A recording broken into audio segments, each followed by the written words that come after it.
నమస్తే అండి. ఈరోజు వీడియోలో మునగాకు రైస్ లంచ్ బాక్స్లోకి అన్నం ఇంట్లో మిగిలిపోయిన మునగాకు రైస్ చేదనుకుంటున్నారా? కానీ ఈ విధంగా చేశారంటే అస్సలు చేదు ఉండదండి. ఈ ఆకు చూడండి, ఐరన్, కాల్షియం, ఫైబర్ వంటి ఎన్నో రక్తహీనతను చాలా తగ్గిస్తుంది. ఈ ఆకులో చాలా బెనిఫిట్ ఉండే. ఈ రైస్లో నూనె, కారాలు ఎక్కువ ఉండవు. ఇది ఎలా అన్నది ఇప్పుడు చూద్దాం. ముందుగా మూకిడి పెట్టి 2 ఎండుమిర్చి వేయాలి, 1 స్పూను ధనియాలు, 1 స్పూను నువ్వులు వేయాలి, జీలకర్ర 1 స్పూను.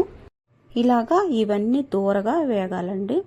వేయించుకున్నామంటే బాగుంటాయి. ఈ కలర్లో వచ్చిందాక మట్టి పాత్ర కాబట్టి కొంచెం వేడిగా ఉంటుంది కాబట్టి త్వరగానే వేగిపోతాయి. ఇప్పుడు మనం మునగాకు శుభ్రంగా కడుక్కొని ఫ్యాన్ కింద కొంచెంసేపు ఎండబెట్టామంటే ఇలా పొడి పొడిలాడుతూ వచ్చింది. వాటర్ అంతా పోయి ఇది వేసి మనము కొంచెము వేగనివ్వాలి. ఇలా వేయించుకున్నామంటే గలగల్లాడుతూ వచ్చేసిద్ది. వాటర్ అంటూ అస్సలు ఉండదు. అది అలా గలగల్లాడుతూ వచ్చిద్దండి. దీంట్లోకి 2-3 వెల్లుల్లి రేకులు వేసామంటే దూరగా వేగిపోతాయి.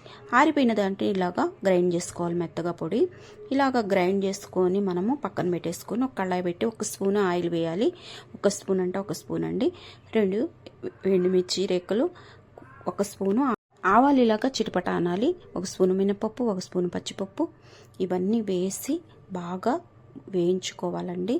ఇలాగ ఒక 10 మనము జీడిపప్పు వేసామంటే వేగిపోతాయి. దీని ప్లేస్లో మీరు ఏమైనా వేసుకోవచ్చు, పల్లీలు వేసుకోవచ్చు, అలా ఇలా వేగిన దాంట్లోకి వెల్లుల్లి రేఖలు 2 వేసి బాగా ఎర్రగా ఇలాగా రావాలండి. వచ్చిన దాంట్లో పొడి పొడిలాడుతా అన్నం వండుకు ఇలా అన్నం వేసేయాలి.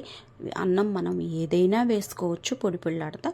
ఇలా వేసిన దాంట్లోకి మనం గ్రైండ్ చేసుకున్న పొడి వేసి అంతా హై ఫ్లేమ్లో పెట్టి 1 సెకండ్ కలపాలండి. బాగా కలిసిపోయేలాగా ఇలాగా కలుపుకోవాలి.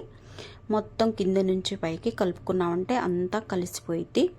మీరు దీంట్లో పల్లీలు వేసుకోవచ్చు, ఏమైనా వేసుకోవచ్చు. నేను సాల్ట్ మర్చిపోయి ఇప్పుడు జస్ట్ సాల్ట్ వేసాను. సాల్ట్ కూడా వేస్తే మనకి రుచి టేస్ట్ వచ్చింది. చాలా చాలా బాగుంటుందండి. చిన్నపిల్లలు కూడా చక్కగా తింటారు.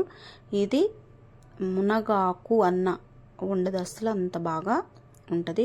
మంచి మంచి స్మెల్ వచ్చింది. తింటుంటే తినాలనిపించింది. దీంట్లోకి కర్రీ కూడా అవసరం లేదండి, ఒట్టిదే తినేసేయచ్చు. చాలా చాలా బాగుంటుంది. నచ్చిందా ఫ్రెండ్స్? నచ్చితే లైక్ చేయండి, షేర్ చేయండి, కామెంట్ చేయండి.